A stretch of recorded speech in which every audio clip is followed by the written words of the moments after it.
Welcome to City Club of Portland's Friday Forum. I'm Kourtney Nelson, president of City Club. For 100 years, City Club of Portland is where civic-minded people come together to make Portland and Oregon a better place for everyone to live, work, and explore. We're gathered here today at the Sentinel Hotel, along with all of you listening on OPB Radio or viewing on Portland Community Media or YouTube. The generous support of City Club's corporate and media partners enables us to put on the state's best civic programs week after week. Our media partner is Oregon Business Magazine, and our current Friday Forum sponsors are Avangrid Renewables, Airbnb, McKinley Irvin, AARP, and Uber. Please join me in showing our appreciation for them.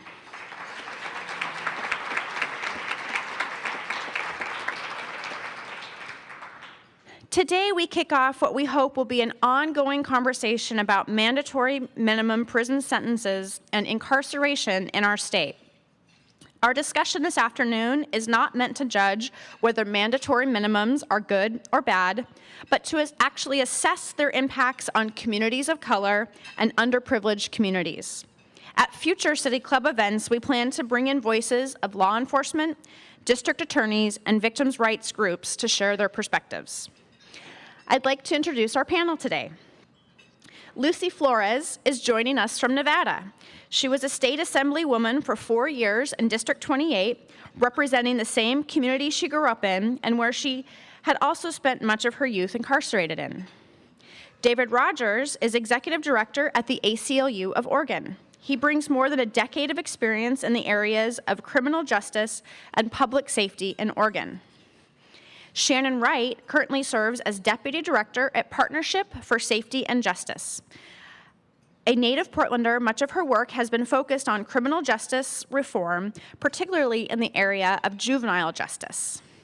And today, our moderator is Babin Singh, Founding Executive Director of Oregon Justice Resource Center. Born and raised in Atlanta, Georgia, he is deeply inspired by the great figures of the civil rights movement in the South. Please join me in welcoming our panel here today.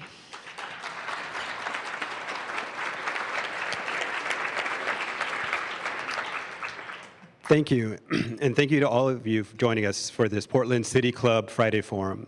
I'm actually very honored to share the stage today with these great panelists and to be able to participate in this important discussion on mandatory minimum sentences and their impacts on Oregon. My name is Babin Singh. I'm the Executive Director of the Oregon Justice Resource Center, and as mentioned, I'll be moderating today's panel. Today, we hope to provide you with a general overview of mandatory minimum sentencing and two specific sentencing schemes in Oregon known as Measure 11 and Measure 57. We cannot, of course, go into too much detail in 1 hour, but I'm confident that the panelists will inform you and help you better understand the topic better. The format of today's discussion will be that each panelist will initially speak for about 5 minutes, introducing themselves and an aspect of mandatory minimum sentencing. We will then move to a moderated discussion for about 30 minutes, and then we'll do a Q&A for the remaining 10 minutes. I'll do my best to keep this conversation moving and hope that you'll learn a lot from our discussion today. So why don't we go ahead and get started. Lucy? Great, thank you so much for the opportunity. 5 minutes, all right, we're gonna do this. So Lucy Flores, former member of the Nevada legislature. I was actually the first Latina elected to the state legislature in the history of Nevada. I'm also a practicing attorney, actually now in media, so I just recently relocated to Los Angeles. Mandatory minimums. Let me first tell you just a little bit, you heard there that I was a former legislator and then I spent most of my youth incarcerated. When I think about mandatory minimums and the impact that it has on young people in particular, but all people, I do think about myself and what could have been. I experienced a lot of challenge in my life.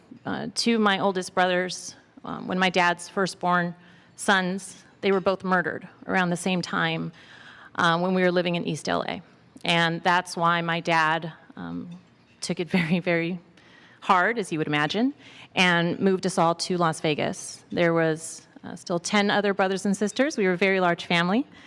Immigrant, low income. We struggled, just like a lot of families do in today's times in this country. Even more so, I think, under our economic conditions. But we made do. My mother left my family when I was 9. She decided that she didn't want to be our mom anymore. You can imagine that that was very difficult on me. And even though I was in gifted and talented education and doing really well in school, I was also living in a very low-income community with not a whole lot of resources, but a whole lot of bad things, including gangs and drugs and violence. And so when I started to have problems in school, there wasn't a support system there for me. My dad was literally doing the best he could, working day and night to keep me and my brothers clothed and fed and keep a roof over our heads. So I did what a lot of young people did at the time and what they're still doing across our country. I got involved with the wrong crowd, started hanging out with my gang member friends, getting in trouble, running away, getting arrested. Started out with petty crimes, got into the juvenile justice system very early on in under status offenses like running away. I remember, I'm 37 years old, but I remember being strip searched when I was a 12-year-old, standing there in my not yet developed naked body because I had run away and had been arrested and they couldn't get a hold of my dad to get me out. So you can imagine that being thrust into the criminal justice system immediately when I started having those kinds of problems was not the best thing. I eventually ended up on parole by the time I was 15 years old. I dropped out of high school when I was 17, like every other brother and sister that I had except for one. And I was doing exactly what was expected of me at that point. The difference in my life was my parole officer. When I was 15 years old, she had the opportunity to revoke my parole because, of course, I was released into the same environment, the same conditions, the same everything, and expected to do better. I did not do better. So when I was sitting there shackled in my orange jumpsuit, really accepting what the outcome of my life was going to be at that point, which was I was just going to be in prison and doing nothing, and, maybe dead or having babies, my parole officer said to the judge, "Your Honor, I recommend that Lucy be released to the custody of her father."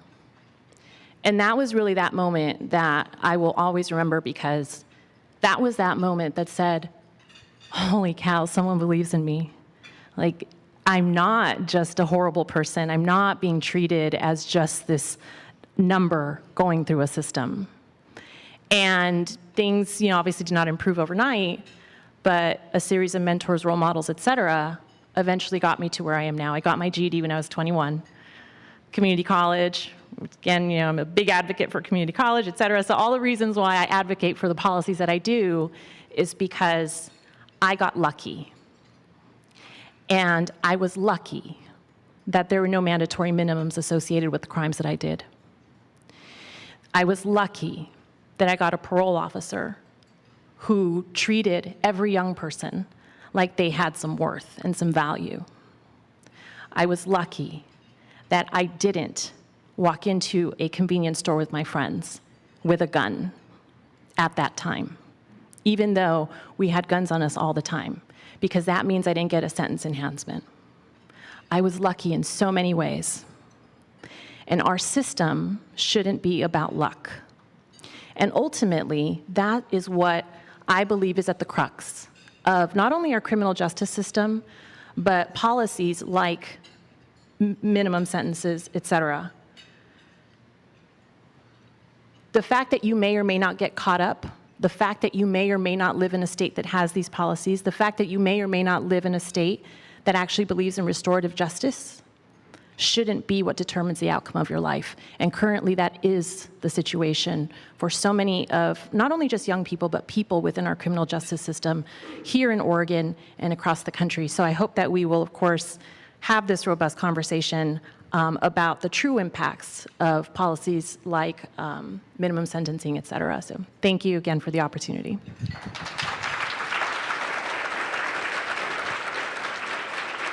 Thank you, Lucy. David? So I've been tasked with providing a 5-minute overview of Oregon's Measure 11 mandatory minimum sentences. And we'll see how well I do that, particularly through the fog of the cold medicine I'm taking. So look out, people. So let me start off by trying to describe, before getting into Measure 11, the elements of the political and the social climate in the country and the state around the time when Measure 11 was passed here in Oregon. So in the late 80s and early 90s, there were highly publicized incidents of juvenile crime. In 1989, the Central Park jogger case captured the attention of the public and the media. 5 youth of color, who we found out much later, falsely confessed during aggressive and misguided prosecution to the gang rape of an early morning jogger. Also at that time, several US cities experienced a spike in juvenile crime. Meanwhile, a few academics from around the country started to warn about the rise of a brutal, urban, juvenile super predator. The media had a field day warning people that these juvenile, quote, super predators were only going to increase in number and in their level of violence. The concept was laid out in heavily racialized, or dare I say racist ways, stereotyping black and brown people, young people in particular, as monsters.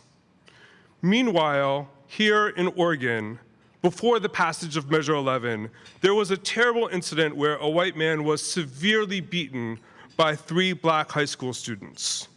2 of those youth were kept in the juvenile justice system by a judge, despite the request of a prosecutor to charge them as adults. This case got a great deal of attention and criticism in terms of how it was handled, and that provided the backdrop for the passage of ballot Measure 11. So let's now focus on 1994, which, in my opinion, was a very, very bad year for criminal justice policy. California passed Prop 184, better known as the 3-strike sentencing law, and it's worth noting that California now has the country's largest prison population. President Clinton signed the Violent Crime Control and Law Enforcement Act, or the Crime Bill for short. This landmark bill led to the over-policing of low-income communities, communities of color, the expansion of the death penalty, and the practical elimination of access to higher education for people in prison, among many other things. 2 years ago, President Clinton acknowledged that the crime bill made our criminal justice system much, much worse, and significantly contributed to the advancement of mass incarceration. Proof that hindsight is 20/20. So meanwhile, in Oregon in 1994, voters passed Measure 11, a set of mandatory minimum sentences for 21 serious person-to-person crimes from robbery, assault, arson, rape, and murder. It's worth noting that for those of you who are new to mandatory minimums, if a person is convicted of an offense that carries a mandatory minimum, a judge has absolutely no ability to weigh the individual circumstances of a crime and provide a shorter sentence if warranted. So it's really a one-size-fits-all approach to sentencing. And most of us probably think that context matters, but as far as mandatory minimums go, context means very little. And to be clear, Measure 11 applies to first-time offenders. And it also has the dubious distinction of treating 15, 16, and 17-year-olds automatically as adults as soon as a district attorney or prosecutor charges that young person with a Measure 11 offense. It's also worth noting that putting young people in the adult system defies the overwhelming amount of national and local research about the best approaches to dealing with young people in terms of accountability, crime reduction. Quickly after the passage of Measure 11 in Oregon, Oregon began a decade of massive prison expansion. Governor Kitzhaber, in his previous incarnation, and the legislature declared an emergency and approved the siting of 6 new prisons and 8,000 new prison beds. Our state's prison population has more than doubled since, and the Department of Corrections budget has more than quadrupled. So if you like building and filling prisons, Measure 11 is for you. The arguments in support of Measure 11 at the time ranged from Measure 11 is really focused on the worst of the worst, the career criminal, and also focused on juveniles need to be treated as adults. The arguments also engaged in suggesting that Measure 11 would in fact save us money because of how it would deter crime. And you know, at this point, I would say that we largely know that the arguments in support of Measure 11 do not ring true, and I think we'll probably get further into that, so I will leave it at that. Thank you, David. Shannon?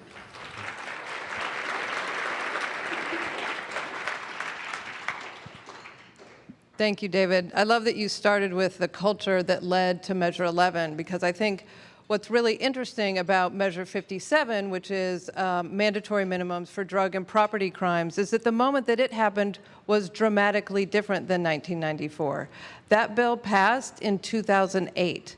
That's a time when the rest of the country was recognizing that our approach to the war on drugs was failing, right? And yet, at this moment, we pass a bill that creates mandatory minimum sentences for drug and property crimes. I also think it's worth remembering that the author of Measure 11, Kevin Mannix, who some may know was a Democrat and then Republican legislator, many-time candidate and author of many ballot measures, authored Measure 11, and what was the incentive for Measure 57, which was ballot measure 61. And in that, he wrote, at least in the voter statements, used language about predators. I mean, we're talking about drug and property crimes, and yet the language was, we need to get these predators off our streets. So Measure 61 was written. The legislature panicked because it was going to devastate our budget and had a legislative alternative, which is Measure 57. Many of us reluctantly supported it, but now we've seen a dramatic impact on our prison population. You may have heard us speak about the fact that right now, Oregon is on the brink of having to open a second prison for women, largely because of the impact Measure 57 has had on women. And it's important to remember that women are often caregivers for their children. So we're not just talking about these women, but their families, right? And they're not the only ones impacted by this law. So 70% of the women in prison are there for these drug and property crimes. I don't think we would call them predators. We hear stories of homeless people who are dealing drugs to feed their own habit and survive. Or people who are using fake ID to, get a credit card and buy things for their family. These are not super predators. These aren't the big-time targets that I think this law made us think we were voting for when we supported it. And so part of, the good news about this is that Measure 57 took a different approach to sentencing than Measure 61, and that's why it won. And the fundamental thing it did differently was say that we were not just going to provide increased sentences, but we were also going to invest in treatment. And the good news for that on a public public policy front is that the voters understand that tough on crime doesn't work anymore. I think we know that based on decades now of evidence, and people get it, that addiction-driven crime, like property crime, drug crime, we can't just lock up that problem. We have to get to the root causes of that problem. I want to note again the disparate impact this has had on women in this state. We don't often talk about women when we talk about criminal justice policy. They get overlooked because they're a relatively small percentage of the population. But again, they are key parts of our communities. They are often the caregivers. And of course, like all criminal justice policies, everyone is disproportionately impacted in terms of race when it comes to Measure 57. So what I want to end on is the moment that we're in right now, which is that we are facing a $1.8 billion budget deficit. I'm sure many of you saw the governor's budget release yesterday, and in that budget, we're allocating $17.5 million for a second prison for women. That is the wrong direction. That is the wrong use of that money, and that's why we're in a moment where we need to look at some of this mandatory sentencing, see how not only is it destroying our budget, but it's destroying our communities and families. Thank you.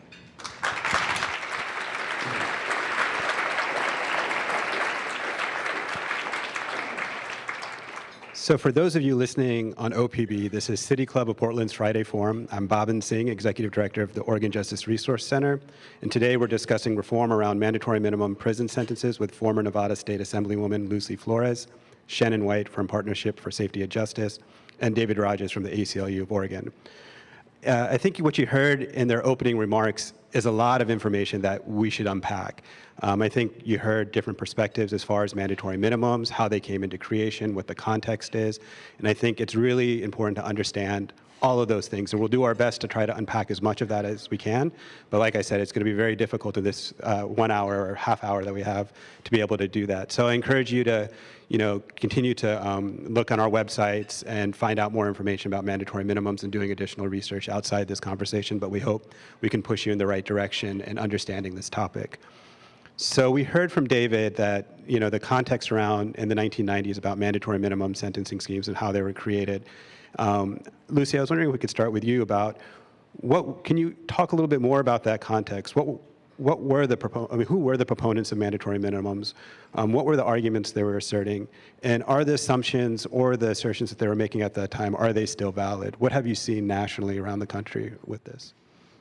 Well, mandatory minimums, in addition to a lot of the other what we call tough on crime policies, all kind of started happening at the same time in this context of what was occurring nationally in regards to high profile, very violent crimes.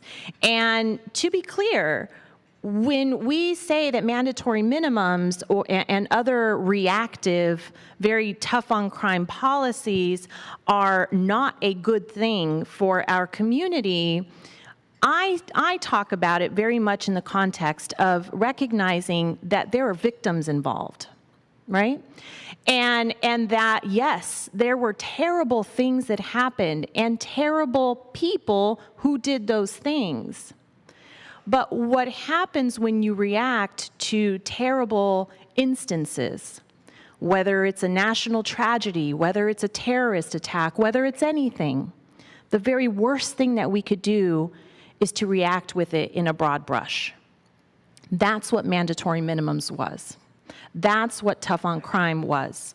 That's what the crime bill was about.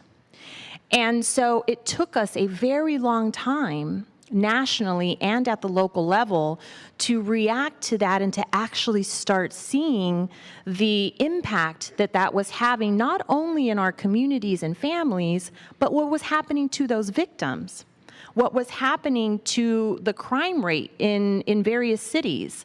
And the fact that when you were locking people away for 10 years, 15 years, when you were putting juveniles into a system because all of a sudden they were all super predators, and you were entering children at 10, 12, 14 years old and not allowing them to be released until they were in their early 20s, what you got at that point in many instances was a super predator.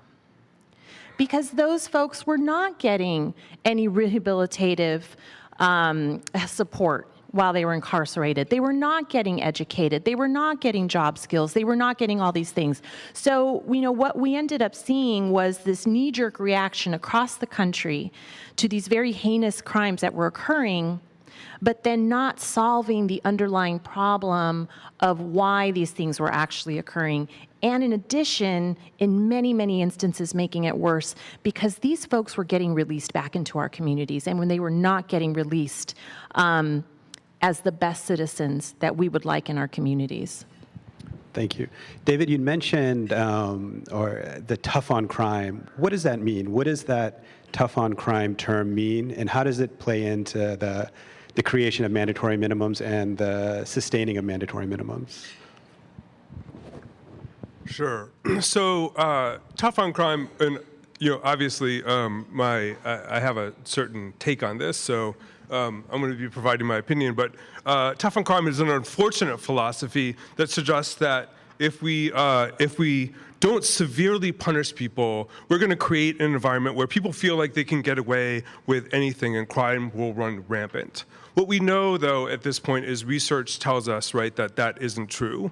It's worth noting that states who actually have lower incarceration rates experience higher reductions in crime. So, focusing on incarceration as a primary approach to crime reduction doesn't get you very far. But this tough on crime notion is really, it's built on the punishment paradigm, right? And the public has really believes to some degree in this efficacy of the punishment paradigm. We're locked into that notion.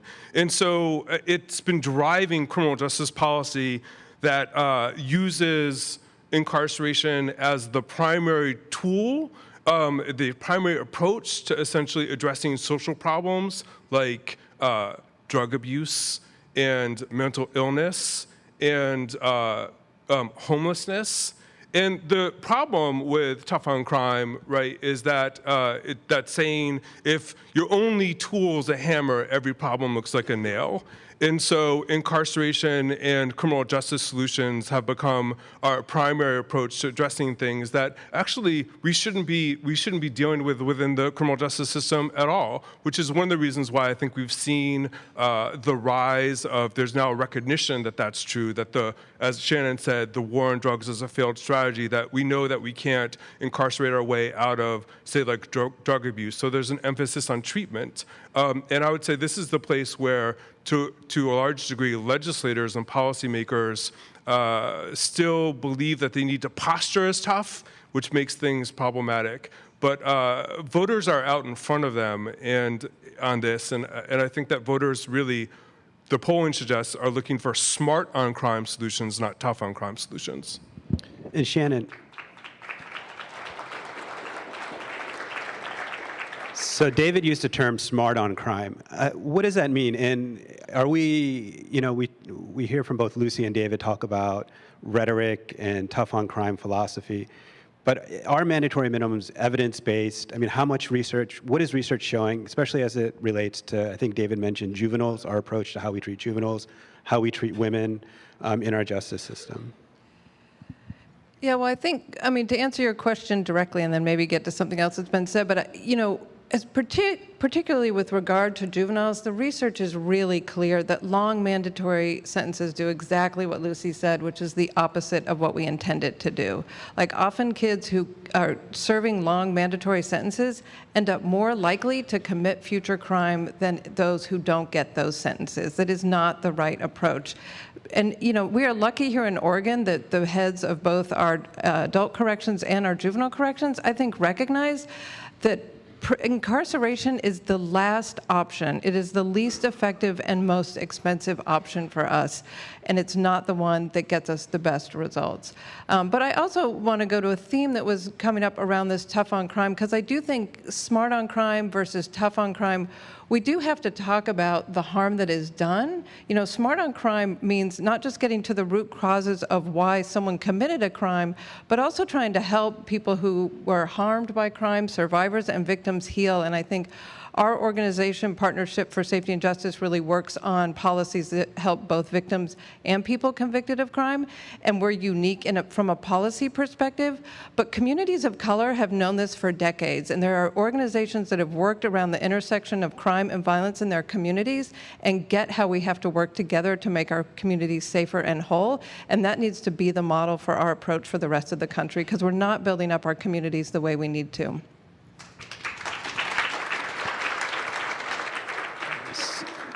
Lucy, I wonder if you could talk a little bit about the impact mandatory minimum sentencing has had on communities of color in this country. We've heard this term, mass incarceration, new Jim Crow. Michelle Alexander came out with this phenomenal book a few years ago, and it's entering, the mainstream media, mainstream sort of vernacular.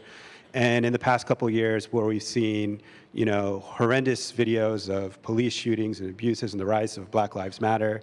And we're now really, I think, confronted with this idea that our criminal justice system is racist. A lot of people have known this. Communities of color have felt this. But what can you explain about the overall impact this has had on communities of color in this country? Well, to be clear, mandatory minimums don't have a disproportionate impact in and of itself. It's a mandatory minimum, right? So if you're white, if you're black, if you're brown, if you're whatever, and you get arrested for this particular crime, and there is no waiver allowed within that policy, then you're getting the minimum. So then you have to then ask yourself, at what rate are these folks entering the system? At what rate are these folks getting arrested? At what rate are these folks being entered into the pipeline that is going to maybe lead them to something like a robbery or a gun enhancement or something far more serious? And that's where mandatory minimums are so destructive to communities of color, because we know that black and brown kids are being entered into the school to prison pipeline in a much, much disproportionate rate than their white counterparts. So we know that black and brown kids are getting RPC'd more in school. We know that they're getting suspended more in school. We know that they're likelier to enter into the juvenile justice system much faster than their white counterparts. We know that in terms of the contact rate of law enforcement between black and brown kids and white kids, we know that that's also significantly higher. And so if the disproportionate rate of entry is much higher for black and brown communities, then clearly they are going to be impacted at a disproportionate rate once we get to the sentencing.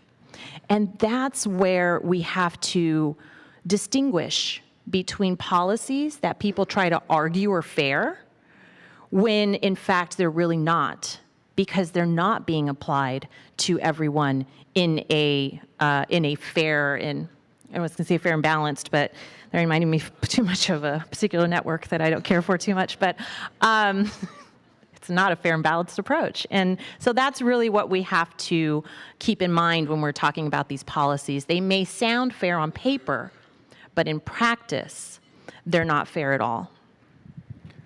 David, do you want to follow up with maybe how Measure 11 and Measure 57 may be impacting communities of color here in Oregon? I can say a bit about Measure 11. So yeah, the numbers aren't good, and in particularly, I'd say for young people of color, they're horrible, right? Black youth are about 4% of the youth population, but 20% of Measure 11 indictments. And that really speaks to the fact that prosecutorial discretion is focused, right, on kids of color. The last really extensive research that actually Partnership for Safety and Justice did on youth in Measure 11 provided some pretty interesting results. And one of them that I think is worth focusing in on is that Latino youth in particular were the most likely to end up with a Measure 11 sentence when originally charged with a Measure 11 sentence. So in other words, Latino young people don't seem to be getting good plea agreements. And for me, that raises a range of questions around the level of cultural competency in terms of the legal help that they're getting, and also just the way the court system is set up for people who might not be speaking English as their first language. And you had mentioned that the way Measure 11 treats juveniles is, automatically as adults. I'm wondering, Shannon, if you could talk a little bit about that, and why is that? I mean, how does that work when someone's charged with a Measure 11 crime? And is Oregon unique? Is it consistent with what other states are doing and how we treat juvenile offenders? So the way Oregon's juvenile Measure 11 works, as David said earlier, is that 15, 16, and 17-year-old youth who get charged with the crimes that were in the Measure 11 initiative are treated the exact same way as an adult. And I just think it's important to remember, because you can picture this in your mind. If a 15-year-old kid, steals an iPhone off another kid and shoves that kid down or punches him in the face when he does it, can be charged with second-degree robbery. The same as a 35-year-old man who is regularly robbing someone as part of his life of crime. They are subjected to the same mandatory sentence.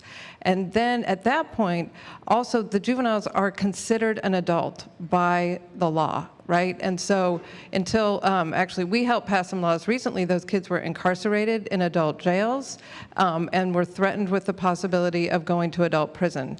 Oregon has done some legislatively, some work around that to mitigate the impact of the adult prison and jail system, but those kids serve the mandatory sentence and then get what I think is actually kind of a life sentence, which is that lifelong felony conviction. And the single most important things for people being successful, for any of us here, right, is that you have a job, a stable job, and a stable place to live.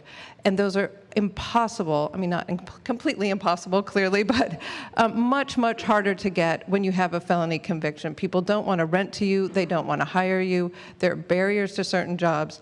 So the impact is there's the immediate with the mandatory sentence, and then there's the lifelong impact. You know, I know young people who were convicted of Measure 11, served a bunch of time for crimes they certainly needed to be held accountable for, came out, got a master's in business at PSU, and last time I talked to him was unloading boxes off the back of a UPS truck. There was nothing else for him. And so part of the impact is, again, the incarceration, but also the long-term barriers to success.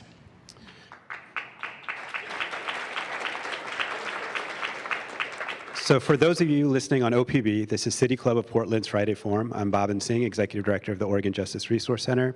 Today we're discussing reform around mandatory minimum prison sentences with former Nevada State Assemblywoman Lucy Flores, Shannon Wight from Partnership for Safety and Justice, and David Rogers from the ACLU of Oregon.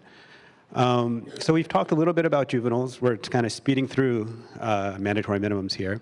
But we've talked about the impact of mandatory minimums on juveniles. What I'd like to do is just transition in a few minutes to talk about its impact on women. And Lucy, I wonder if you could talk about nationally what you know about the incarceration rates of women and what we're seeing in this country. And then Shannon to explain a little bit more about what's happening here in Oregon.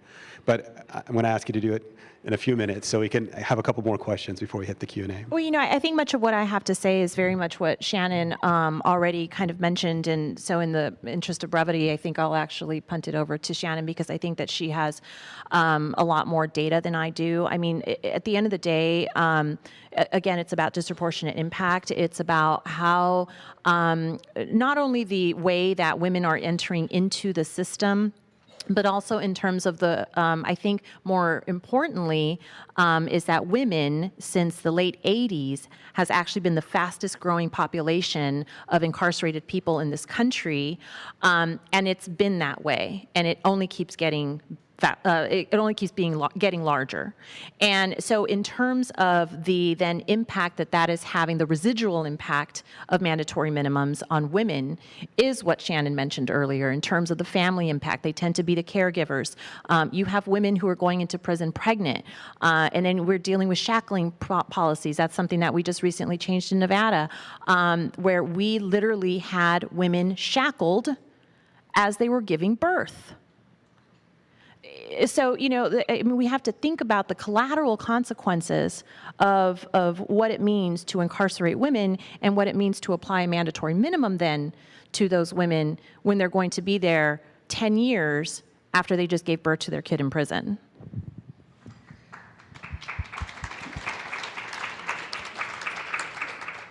So I think, well, first of all, Oregon's trends is following the national trend in terms of this huge rise in the the rate of incarceration for women. So our numbers have been over the last 7 or 8 years, men, their population has grown by about 2%. For women, it's grown by 22%. And we don't know the exact causes of this rise nationally, but when we look at the numbers in Oregon, we know that Measure 57 is the biggest driver. And the other thing that's important to remember about in Oregon for women, and I actually think this is true nationally as well, a huge percentage, I mean, anecdotally people say 100%, but a huge percentage of women that are locked up have been victims of domestic or sexual violence. A lot of the crimes they are convicted of are ones that are actually being driven by their male abusive partners. So that's another factor that's happening with our female population. And then we're just starting to get some data now that we've been requesting, but clearly a huge disproportionate impact on Black, Latina, and Native American women in terms of the length of stay and the rate of conviction for women in this state. So we've heard about the impacts of mandatory minimums, the impacts of Measure 11 and Measure 57 here in Oregon on various populations and communities. And you explained the context in which these mandatory minimums are created, and that evidence and research are showing that this is perhaps not the best approach to criminal justice policy. So what are the barriers to repealing Measure 11 or Measure 57 or a different approach to the mandatory minimum, or trying to identify different approaches rather than using mandatory minimums?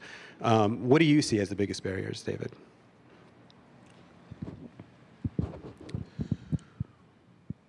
For Measure 11, there's one barrier in particular just worth noting. The same year, 1994, that Measure 11 passed, the sponsor, Kevin Mannix of Measure 94, also put on the ballot on what I refer to as Measure 11's sneaky cousin, which is Measure 10. And it essentially requires that any criminal sentencing passed by the vote of the people can only be modified by a 2/3 vote of the legislature.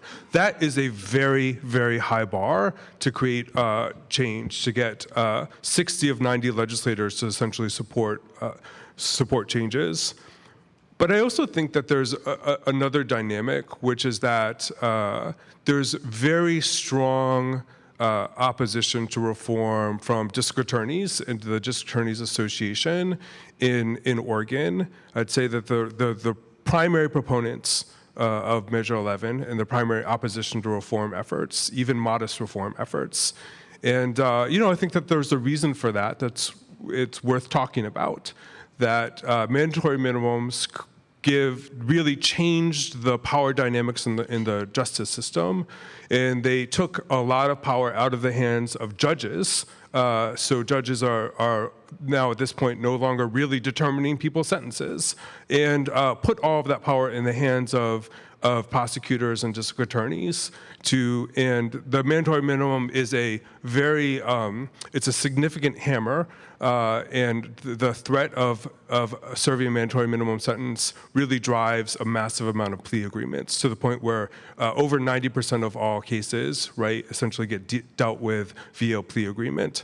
And so that's an inordinate amount of power. And honestly, if you're a district attorney, you don't want to give it up. And so they have been the primary opposition to even modest reform efforts. And if I could just add, one of the biggest obstacles that's very much related to how this works is the fear campaigns that are waged. I'll just give you one very brief example. And it wasn't around mandatory minimums. It was around adult certification for juveniles. And it was in Nevada, we had the potential and had in the past put kids as young as 9 years old in adult prison facilities. And so I was trying to change that. And I was an incredibly effective legislator, and I say that very proudly, not arrogantly, under a Republican governor. So I worked very, very well with my Republican colleagues and my Republican governor. And one of the things that I have always lamented in my political career was that I was not able to get most of my criminal justice reform pieces of legislation passed. And it wasn't for lack of trying.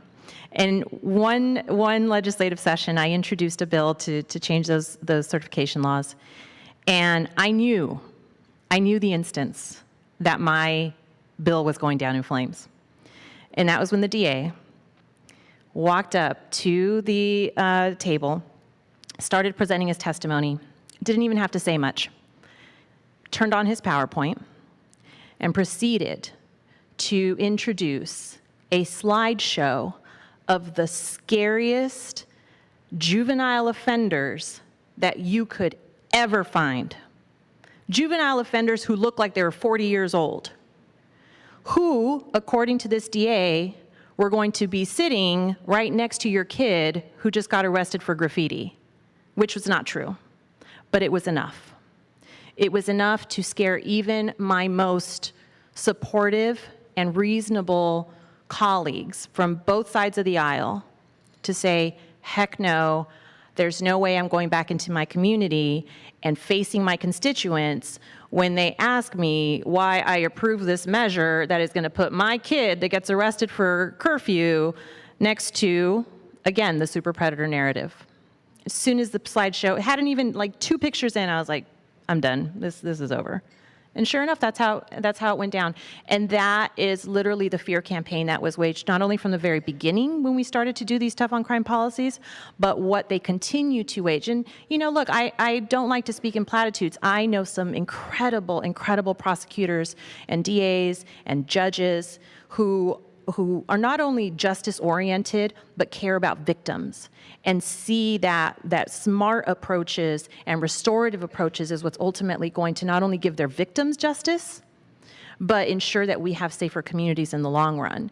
And I'll note that when criminal justice reform really started to take hold was in Texas. I know we have to cut it short, but it was in Texas, and it was led by Republicans. And there were many a good DA in that state that started that trend and made it a lot easier for people like us in other states who were still dealing with the really terrible tactics. Shannon? I just wanted to add that if there's anything you take away from this panel, it might be that I think we all know there are horrific crimes out there, and we all know that folks need to be held accountable when that happens. But that is not the vast majority of people who are getting swept up by these mandatory minimum sentences. So we are not arguing that there shouldn't be accountability. We are arguing that there are these huge, as Lucy said, that we came in with a broad brush and we've swept up too many people who are disproportionately people of color, disproportionately women when it comes to Measure 57, and that's what we need to address. And so when you hear those crimes, no, that is horrible, but that's not everybody. Thank you. So that was probably the fastest 30 minutes of my life, just because there's so much information. I mean, on any one of these issues or topics, as mandatory minimums, apply to juveniles, to women, to communities of color, just mandatory minimum sentencing in itself, some of the tough on crime, context that created this, could be hour-long discussion that, that we could continue for days probably. But we're out of time on the moderated discussion, and we're gonna now go to the audience for some questions. If you've written a question on an index card, hold it high for the staff to collect. I'll try to read at least one index card question. We invite City Club members to ask their questions at the microphone. Asking questions at the Friday Forum microphone is a benefit of City Club membership, and membership is open to everyone. At the microphone, please identify yourself as a City Club member and ask one question in 30 seconds or less. Good afternoon. My name is Paul Anthony. I'm a City Club member. I am also on the Portland School Board. A very brief vignette and then a question. Earlier this week, my oldest daughter, who is a senior at Benson Tech, went to the courthouse as part of her government course. And she came back saying that she had known that our justice system was profoundly racist, but what she saw was that every judge and every attorney was white and every defendant was of color. Now, given the realities that our students see every day, I expect you know that earlier today, Governor Brown released her budget for the state. What would you like to see out of that budget? And what would you like us to be lobbying our legislators for? Thank you. Shannon. Yay, thanks for the question. That's a fantastic question. So, as I mentioned, first and foremost, in that budget, we would like to see a second prison for women come out of it. And the only way is going to do that is through some sentencing reform. We've got to drive our prison bed numbers down, and we know we can do that safely given the population that we're looking at. I think there are other investments that we're going to have to try and protect in the public safety sector.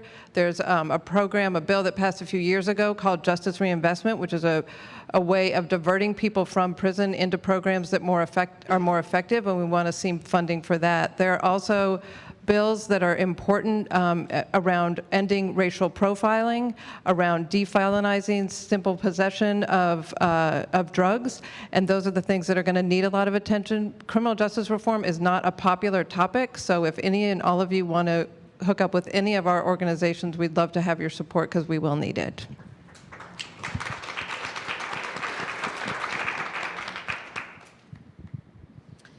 Hi, my name is Rowie Thorpe, and I'm a City Club member. And I have recently become aware of the ways that sentencing enhancements play into this whole picture. I think when a lot of people think about mandatory minimums, they think there's a number and it's a sentence and it's the thing that you get for your crime, when really it's a pile-on of lots of things that allow district attorneys to exercise an inordinate amount of power. And I wonder if somebody could kind of explain that to people who might not know it and talk about what you think the solutions are. I saw a great report by the ACLU about that topic and thought it was wonderful. Well, I could probably speak to that. I mean, you know, obviously, based on the comment that we just heard, diversity in our legal system is incredibly important. But the thing about enhancements, and for example, I'll say that with the 3 strikes law in California, that was luckily struck down itself eventually, you saw the disproportionate rates of strikeouts. And that was because of something called the wobbler. And that was the ability for judges to basically say, okay, I can take this under consideration. I have the choice to strike you out or not. And I say this, of course, because I've spent so much time working on this issue, but maybe it's not, of course, to a lot of people in this room. But of course, you found that black and brown people were striking out at a disproportionate rate than their white counterparts. And that was because of choices that judges were making to strike out a black defendant versus a white defendant, or a brown defendant versus a white defendant. Now, there's explicit bias in that. There's implicit bias in that. There's all of these prejudices that people sometimes don't even realize they have. I mean, these are all endemic issues with our system. And when we talk about our system, each and every one of us has to remember that our system is made up of people, individuals who make these choices. Think about my parole officer who made the decision to give me an opportunity. She didn't have to do that, but she did because of the kind of person that she is. And so at the most fundamental act that we can do is to begin to change hearts and minds of the people who are actually acting within the system, have the ability to make those decisions, and frankly, to diversify our system at every level, and that includes law enforcement, from law enforcement on up, with people who have these experiences and who recognize, and you can be educated, you can be trained on implicit bias. The more that you know that you hold this bias, the more that you're aware of it and can then change your behavior. Because we are all racist. We are, and that's a hard thing to say out loud. But it's because we've been socialized under certain conditions. It's because we've been raised to see black people on TV and Latinos that all they portray are criminals. Right? I mean, you know, and so the more that we talk about this very openly and honestly and genuinely from a good place, the more that we can say, you know what, I recognize that I have this bias and I'm going to do something about it. And so that's a very high macro level answer to your question, but I think it also speaks to us as individuals and what we can all do to help to play our part in the problems that exist within our entire system.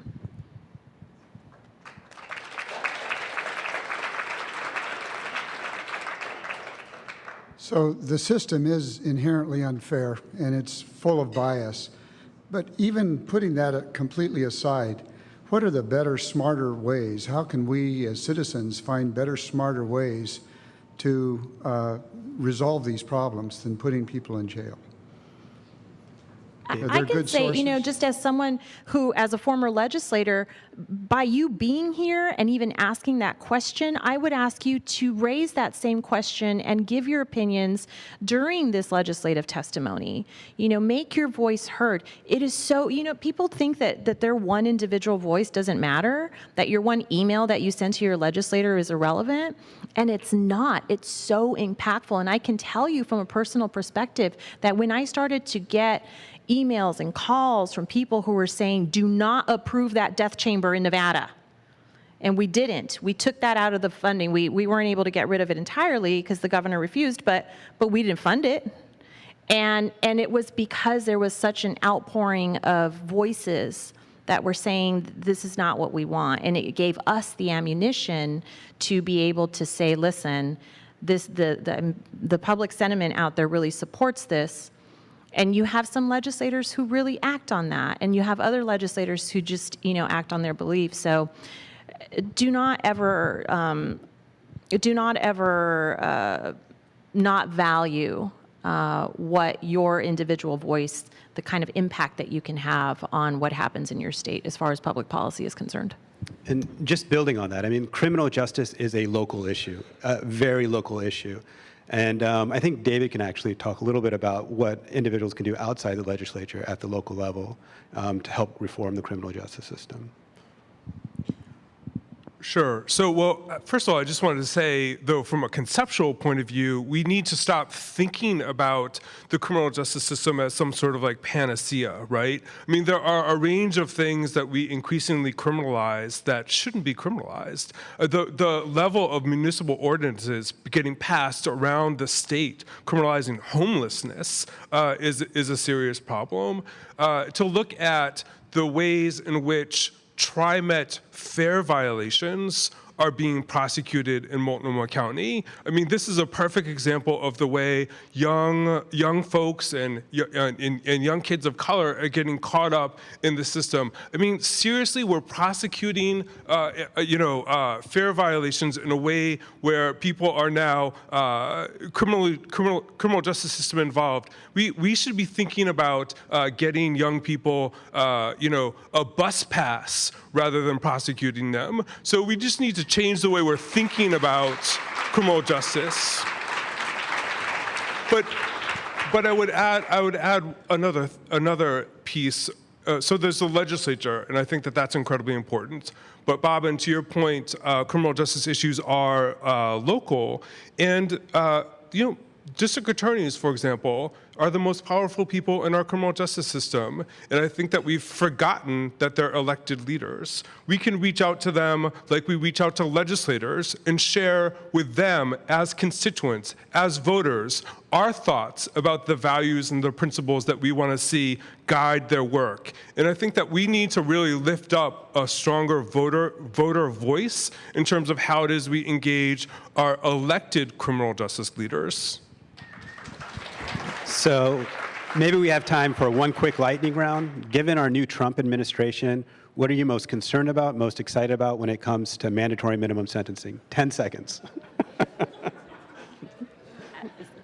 Someone asked, what am I excited about?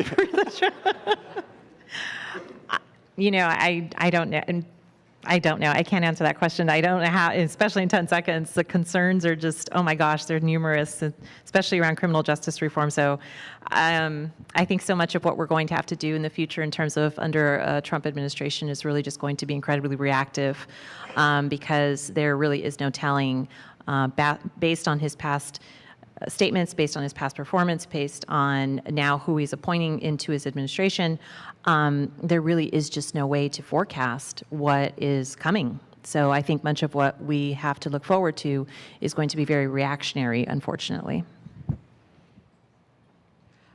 I would just say quickly that I think we shouldn't underestimate how much of our healthcare system depends on getting to the root causes of crime, like addiction and mental health treatment. And if we lose healthcare funding, that's going to be a disaster.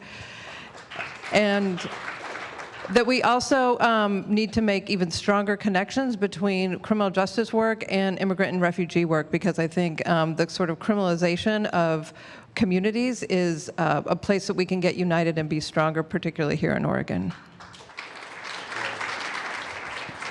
Yeah, I'm really concerned about the Department of Justice and the Trump administration putting pressure on local law enforcement to enforce immigration law in terrible ways. I'm really concerned about funding for DOJ shifting. In the Obama administration, we saw some really progressive funding initiatives that actually encouraged states to examine how to reduce their reliance on incarceration, and that could go away. We are out of broadcast time for today, but we look forward to continuing this conversation and hearing more viewpoints on Measure 11. Please join me in thanking our panel for their thoughtful discussion today. Thank you to Walter Robinson and Eddie Morales for putting together our program today. I'm Kourtney Nelson, President of City Club of Portland. Thanks for being here today, and we are adjourned.